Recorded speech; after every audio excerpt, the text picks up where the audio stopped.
Olá!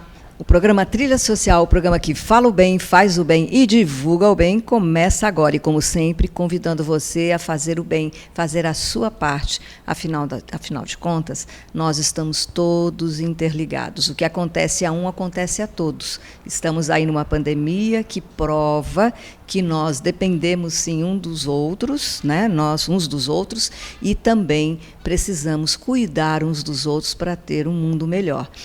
E para ter esse mundo melhor, nós temos que ter um pouco mais de autoconhecimento. Você sabia que existem pessoas que são sinestésicas, pessoas que são auditivas e pessoas que são visuais? E o que significa isso? Significa que cada um tem uma forma de se comunicar e compreender a comunicação.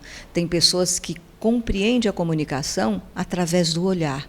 Então, tudo para elas tem que ser visto. Se ela não consegue ver, ela não consegue compreender. O sinestésico é aquele que precisa de ser tocado, está sempre precisando de um abraço. Aquelas pessoas, você deve ter um amigo, alguém que participa da sua vida, que só fala colocando a mão em você. Mas meu amigo, olha, e vai conversando, ele tem necessidade. São aquelas pessoas que gostam de abraçar e, aliás, um abraço faz tão bem, é terapêutico, né? Como é bom a gente abraçar. Então, é sinestésico também. Existem pessoas que são auditivas. Tudo para elas têm que ouvir. Então, para elas, não adianta você levar uma flor, você tem que dizer para elas, eu te amo. Porque, senão, você pode levar vários buquês de flores, ela não vai entender. E isso é muito importante, faz parte também. Você já percebeu como você é? Você é sinestésico, visual ou auditivo? Isso pode fazer toda a diferença. E você pode prestar atenção também nos seus filhos. Perceba como eles são para poder se comunicar melhor. E falando em comunicação, em comunicar-se melhor, nós estamos recebendo hoje no nosso programa Silmara Gabriela. Ela é fonoaudióloga, já há 4 anos fazendo um trabalho maravilhoso. Mas vamos compreender um pouco o que é a fonoaudiologia, que ela vai nos explicar. Mas antes disso, ela vai falar um pouco de como é que ela foi parar neste curso de fonoaudiologia. Estou eu aqui, está vendo como é necessário a gente fazer a fonoaudiologia para que a gente possa falar e expressar as palavras livremente. Muito prazer, muita alegria em te receber aqui no nosso programa, Silmara. E assim, me conte como foi que você, Silmara, você é aqui de Alagoas, e como é que você foi escolher esse curso para profissão na sua vida, para o seu propósito de vida? Olá, que delícia estar aqui, muito grata pelo convite. Uma honra estar mais uma vez nesse bate-papo contigo e falar de uma das paixões da minha vida, que é a fonoaudiologia, a motivação diária de estar em consultório.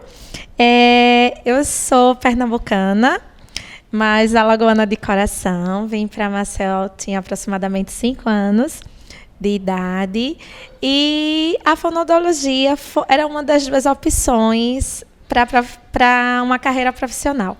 E eu prestei vestibular tanto para psicologia quanto para fonoaudiologia. Eu tinha ciência que eu gostaria de atuar através da minha comunicação e ajudar de alguma forma, diretamente ou indiretamente, o outro. E isso foi a justificativa pela escolha. Ao realizar o vestibular para ambos os 2 cursos, no mesmo ano, eu não consegui passar na primeira chamada pela UFAL em psicologia, fiquei na lista de espera, e passei na UCISAL, e então disse, não, então é a fonoaudiologia quem me escolheu. Inicialmente, ao entrar na faculdade, eu imaginaria pelo rumo que a vida estava levando, que eu ia trabalhar com voz e voz profissional para jornalista. Não foi por acaso, o meu TCC foi com jornalismo, né, telejornalismo, onde relacionava voz e fonoaudiologia. Mas no percurso, o destino me apresentou um público no qual eu não tinha nenhum conhecimento, que foi o público infantil, mais especificamente com autismo, no qual eu me apaixonei, e da metade do curso até hoje eu me dediquei só a essa categoria. Então, você se especializou, né, dentro da sua área, você se especializou com crianças, jovens, né, autistas, que é um público que necessita muito desse seu trabalho para se comunicar. Mas dentro da sua área, né, nós sabemos assim, tem a questão da motricidade, da voz, da linguagem, da fluência verbal, tem também até a gerontologia, né? São muitas áreas que podem ser de atuação. Então, vamos falar um pouquinho de cada uma. Na questão da voz, como é que você pode atuar como fonoaudióloga? Eu estou já para testar a sua articulação. Fonoaudióloga. Então, vamos lá. A fonoaudiologia hoje, em 2020, ela é dividida em 12 áreas. As mais conhecidas e a popular é a da linguagem, a qual trabalha no desenvolvimento de distúrbios da comunicação. A voz, voltada para tanto patológica como aperfeiçoamento, no caso dos jornalistas, que tem uma voz perfeita, né? Mas refinar tanto a parte de articulação, tom de voz e a expressividade, tanto quanto patológica também, com nódulos. Aí eu já vai para um público mais específico, por exemplo, professores, pelo excesso, pelo uso da voz constante, acaba deixando essa voz patológica, com nódulos, com pólipo, com fissura. Então, acaba indo para consultório, não apenas como prevenção, que existe uma área da fonoaudiologia que trabalha com prevenção, a fonoaudiologia educacional, que tanto atua com crianças como os próprios professores. Além da fonoaudiologia do trabalho, que atua de olho em possíveis riscos para a saúde e comunicação humana. Nós também temos outras áreas, como a audiologia, que verifica através de exames questões auditivas. Então, por exemplo, o teste da orelhinha está na área da atuação da fonoaudiologia, da audiologia. Então, o meu foco é linguagem, consultório para desenvolvimento de linguagem funcional para crianças com TEA, mas também, além disso, eu trabalho em 2 maternidades para realizar o teste da orelhinha, que é um exame que faz parte da triagem auditiva, né? Neonatal, obrigatório, para fazer em todos os recém-nascidos após 24 horas de nascido. É aquele teste do pezinho? Não, do pezinho é um outro teste, também, que faz parte da triagem neonatal, é o teste do pezinho. Ele normalmente é feito após 24 horas em consultório. O teste da orelhinha é o teste para verificar se tem ausência ou presença de frequências de fala em recém-nascidos. É feito no hospital antes da alta do bebê e da mãe.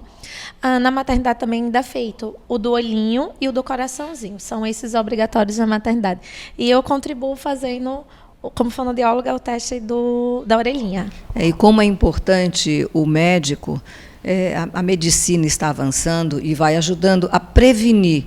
Quer dizer, a criança já nasceu e você já pode prevenir alguns problemas, né? Dentro da fonoaudiologia, nós sabemos que há a possibilidade de você, já prevendo aquela dificuldade que aquele bebê possa ter durante seu desenvolvimento, desde a primeira infância, você já entrar com esse tratamento, né, especializado para que ela tenha um bom desenvolvimento, porque, afinal de contas, a comunicação é muito importante na nossa vida. É o que faz com que a gente possamos nos desenvolver de maneira harmônica, de maneira saudável na sociedade. Nós sabemos, aí se, por exemplo, a criança, o bebê, ele já tem um problema auditivo, já existe alguma perda auditiva logo no início da vida dele, então, se você já começar a investir logo no começo da vida dele, mesmo ele tendo essa perda auditiva, ele vai poder falar desde que ele tenha esse acompanhamento médico, né? Esse acompanhamento especializado. E eu queria até destacar também que hoje o próprio Sistema Único de Saúde ele está oferecendo um implante coclear para recém-nascidos que nascem com perda auditiva, tanto unilateral como bilateral, que isso vai influenciar diretamente na comunicação funcional desse indivíduo. Então, antes, quando não era obrigatório o teste da orelhinha na maternidade, era tardio esse diagnóstico. Então, com 2 aninhos a 3 anos, a criança ainda não falava, não se comunicava, não interagia com o seu meio, não expressavam, porque a audição é a porta de entrada para o desenvolvimento da fala verbal. E a criança era diagnosticada tardiamente, até chegar ao processo da confirmação da perda auditiva. E quando criança, vai para o aparelhinho, mas a tecnologia, claro que está avançada, mas nada comparado com um implante coclear. E o Sistema Único de Saúde não oferecia, há 5 anos a menos, 4 anos atrás não oferecia, hoje já oferece. Então, a criança foi diagnosticada, ela falhou no teste da orelhinha. É refeito com 30 dias, porque ainda existem fatores que podem ocasionar a falha na maternidade. O restinho do próprio parto, a posição, está dormindo. Normalmente eu faço muito cedinho da manhã, né? Então a criança passou a noite do ladinho. A anatomia dessa orelhinha, ela ainda vai estar em desenvolvimento até os 3 aninhos. Então ela é um tubo reto. Então imagine, se amassou, pode acoplar. Então dá uma perda, não passa no teste. Então dá uma perda auditiva. Refaz com 30 dias. Após 30 dias, deu novamente a perda auditiva e nós vamos fazer um outro teste com um audiologista, que é um especialista da área da fonoaudiologia de áudio, onde ele vai fazer um exame chamado BERA, que é um exame fisiológico, não tem variáveis como anatomia, como uma colocação da oliva no ouvido. Ele é fisiológico, então é com o bebê dormindo, só captar respostas elétricas. Então, se nesse exame der realmente a perda fisiológica, já é encaminhado para o Sistema Único de Saúde para fazer o implante coclear, isso dependendo da perda, porque se for uma perda leve, moderada, o aparelho é suficiente, até chegando ao ponto dessa criança poder não precisar mais usar aparelho na sua vida adulta, pela questão da neuroplasticidade até os 5 anos. E é importante observar tudo isso que a Silmara falou, porque você que tem filho pequeno, de repente seu filho está com 2 anos, 2 anos e meio, 3 anos, não fala. Então é importante se você buscar essa especialidade para ver se tem algum impedimento, né? Tanto físico, talvez emocional, enfim. Se você busca um especialista, você vai poder tratar logo, né? Dar a oportunidade dessa criança crescer desde dessa fase, tendo o tratamento correto para o seu desenvolvimento. E também tem a linguagem oral, a linguagem escrita, a fluência, e tem também a neuropsicologia, que são as dificuldades com a comunicação. Então, às vezes, como você trabalha com um público que tem autismo, a dificuldade com comunicação. Como é que é essa dinâmica dentro do seu trabalho? Então, a neuropsicologia é uma das áreas mais recentes da fonoaudiologia, que trabalha nos aspectos relacionados ao emocional com a sua fala, a sua comunicação funcional. Essa especialidade trabalha em parceria com a área da psicologia. Então, a voz da gente, a comunicação, ela não é só a expressão de códigos linguísticos, ela expressa também muitas das vezes emoções que as palavras não falam. Então, essa área, ela vê além do anatômico, que existe algo na nossa comunicação que vai muito mais além de articulação, questões anatômicas, um código, umas regras gramaticais a ser desenvolvidas. Então, uma patologia como a disfluência, que é a famosa gagueira. Existe a gagueira fisiológica, existe a gagueira patológica. E essa, sem dúvida, a gente tem que estar aqui, de mãozinha dada com a psicologia. E quando a gente fala de psicologia, aí eu vou fazer uma pergunta que é desafiadora, né? Existe o processo de mandala como terapia. E a mandala como terapia, ela também é uma forma de comunicação. Como é que você vê sendo aplicado isso no seu trabalho? Então, no cotidiano, hoje, a comunicação alternativa ela é um desafio. Ainda existe um grande preconceito para ser inserida a minha experiência em consultório, quando o indivíduo não consegue verbalizar e é sugerido pelo profissional uma comunicação alternativa, existe um bloqueio da família.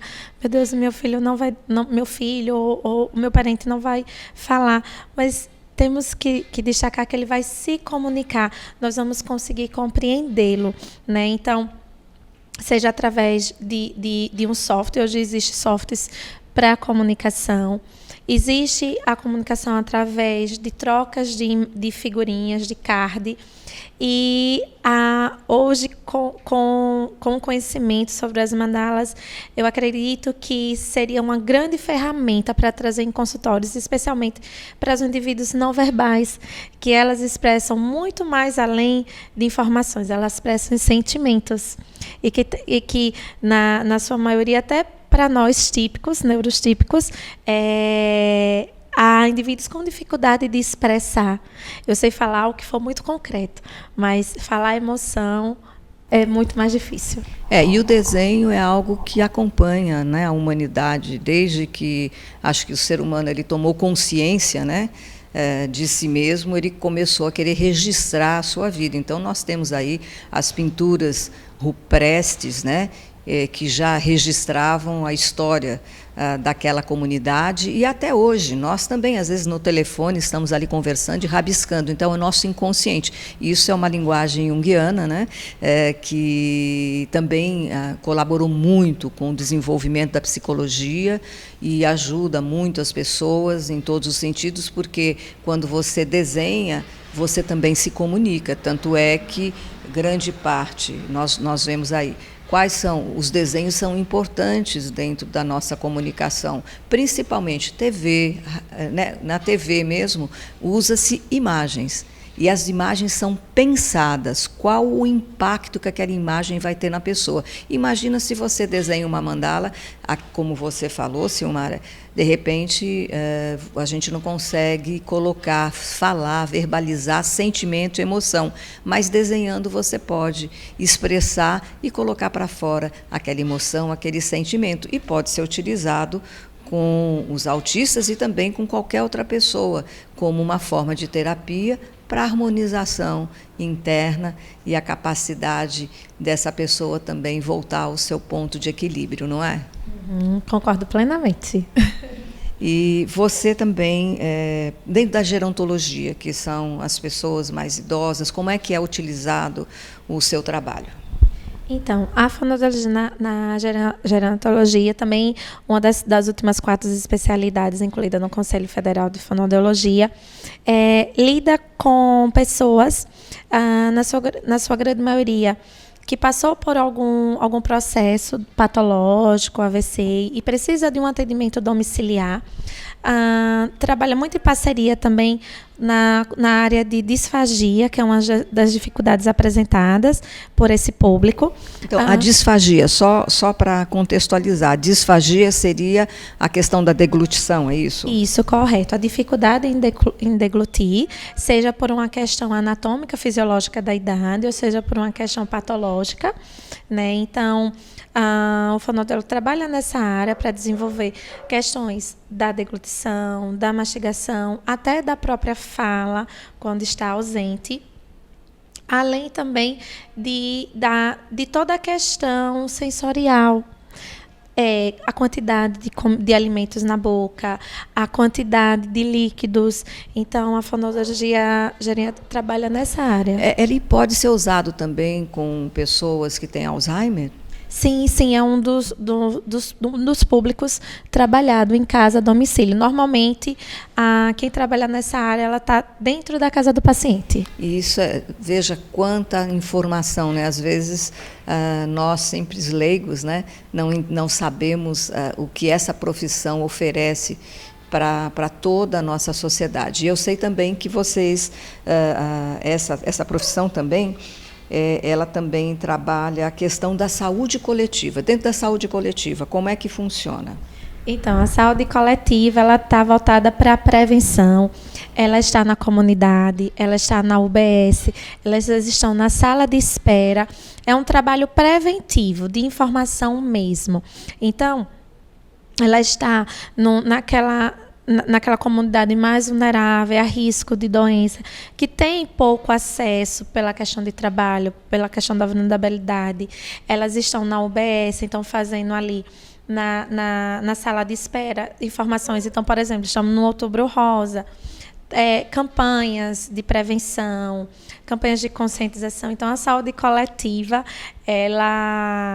eu a vejo na fonoaudiologia como aquela que é melhor prevenir do que tratar. Isso, e também nós temos a fonoaudiologia neurofuncional. Como é que você coloca essa questão dentro do seu trabalho?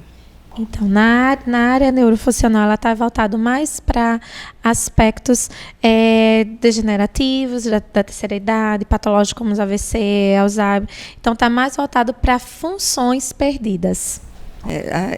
Que é extremamente importante, né? Eu gostaria que você falasse um pouco, nós vamos mostrar um vídeo, não é isso, né? Nós vamos mostrar um vídeo sobre a pasta. Me fale um pouco sobre isso. Que pasta é essa? Então, como eu já citei numa fala anterior, a pasta de comunicação alternativa, ela é uma das formas de comunicação funcional para indivíduos que não têm a comunicação verbal. E como é o procedimento dela? Ela é uma pasta mesmo, literalmente. Não... E é para atendimento para crianças, né? Para crianças e também não apenas para criança com autismo, né? É um método mundial, então não só é aqui no Brasil, não só é aqui em Alagoas que a gente usa essa pasta. Como a própria responsável pelo curso, pelo projeto, que é o PECS, ela fala, é para qualquer indivíduo, para qualquer necessidade, onde ele não consiga mais verbalizar. Então, não especificamente para crianças autistas. O grande público é criança autista que utiliza.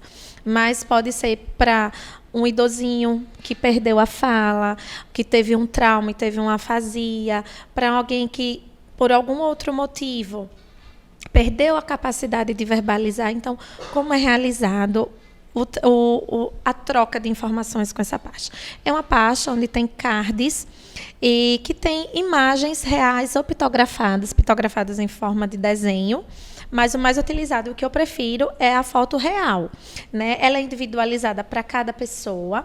Então, nessa pasta tem cards, imagens do que aquela pessoa usa no dia a dia. Então, tem a foto da casa, tem a foto dos parentes, tem foto de alimentos comestíveis, tem fotos de tangíveis, que são objetos. Tem algumas cards que são obrigatórios, como a foto do indivíduo, eu quero, cores, lugares, e o indivíduo ele se comunica com o outro através dessas imagens. Então, por exemplo, agora eu quero um copo de água. Se eu não conseguisse verbalizar, o que é que eu ia fazer? Eu ia pegar essa minha pasta, ia ver lá onde tinha uma foto de um copo de água, uma jarra de água. Se for em pictograma, alguém bebendo água, um bonequinho bebendo água, e eu ia pegar e entregar na sua mão. Isso é uma fase 1. Se eu já fosse usuário dessa pasta por mais tempo, eu já consigo fazer sentenças de frase, onde eu consigo colocar mais elementos. Então, eu poderia colocar, eu quero água. Então, uma figurinha do card, eu pegaria a água gelada, porque eu ainda vou dizer a qualidade dessa água, o estado dessa água. Tiraria da pasta esse card e te entregaria. E eu ia esperar por você o meu pedido.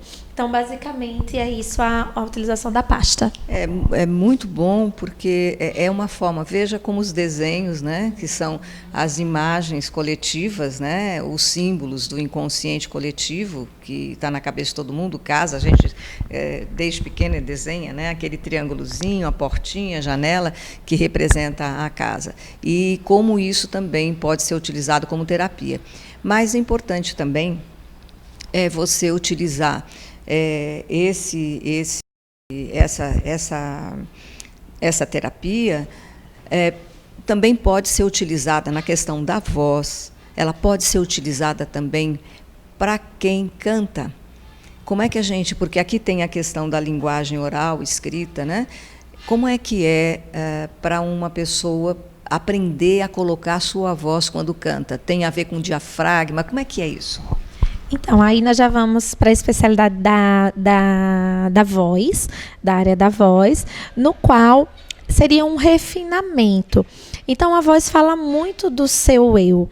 Então, imagine eu baixinha, carinha de menina, falando aqui grosso, como no popular. Não condiz com a minha pessoa, né?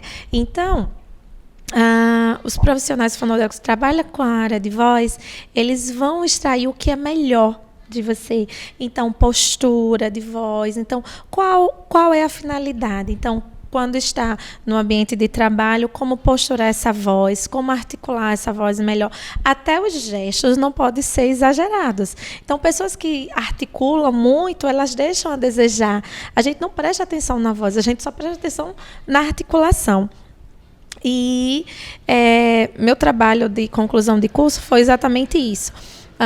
Peguei um grupo de telejornalistas, uma reportagem de anos atrás, quando não fazia terapia fonoaudiológica para aperfeiçoamento, passou por 10 sessões só para trabalhar a articulação, que é motricidade orofacial, a articulação, postura, onde colocar essa voz, a intensidade dessa voz, como deixar ela mais suave, como ela deixar mais clara. E foi solicitado que, após 10 sessões de terapia, ele fizesse essa mesma reportagem, voltasse para estúdio, fizesse essa mesma chamada. E eu peguei e retirei o áudio dessas duas matérias, coloquei em um pendrive e saí no público, na rua. E abordei, informei que era uma pesquisa, e eu coloquei, um primeiro momento, uma matéria, claro que eu oscilava entre voz antes, voz depois. E eu abordava qualquer pessoa na rua e colocava ela para ouvir no fone, concha, e ela ouvia uma reportagem, eu só dizia assim, qual das duas matérias te chamou mais atenção pela voz? E ele ouvia a primeira e ouvia a segunda. O índice de preferência pós-terapia foi mais de 95%. E você me pergunta, Silmara, e o percentual menor? Então, teve pessoas que gostaram sem o trabalho da fonoaudiologia. E a justificativa do trabalho foi que esse público que preferiu antes foi de um determinado jornalista que já tem uma voz muito característica do seu trabalho e que as pessoas não reconheceram ele com a voz modulada, que aquela voz gritando era a personalidade dele. Então, um trabalho maravilhoso. Espero que vocês tenham compreendido a importância desse trabalho na nossa sociedade, para a nossa saúde, né? Para a saúde da nossa voz, né? E principalmente daqueles que cantam e daqueles que encantam, né? Tanto aqueles que trabalham na televisão, como trabalham com música, os professores, principalmente, que precisam muito, né? Deveria ser obrigatório ter um fonoaudiólogo dentro das escolas para ajudá-los a ter essa postura e também para preservar acho que são as suas cordas vocais, né? O programa Trilha Social está chegando ao final, e eu vou deixar agora vocês com... Gostaria que você deixasse o número do seu telefone para as pessoas entrarem em contato. Certo. O meu telefone de contato é 98877-5527, né? E estou à disposição para tirar dúvidas para quem tem mais curiosidade sobre essa área, para os futuros universitários que estão interessados e querer saber mais da fonoaudiologia. Eu terei o maior prazer de falar, que os meus olhos sempre brilham para falar sobre ela. E sei também que você faz trabalhos voluntários nas escolas, fazendo palestras, então também está à disposição o número do telefone dela. E o programa Trilha Social, o programa que fala o bem, faz o bem e divulga o bem, vai se despedindo agora para voltar a semana que vem, sempre com boas notícias e fazendo bem. E eu espero você na próxima semana. Até lá.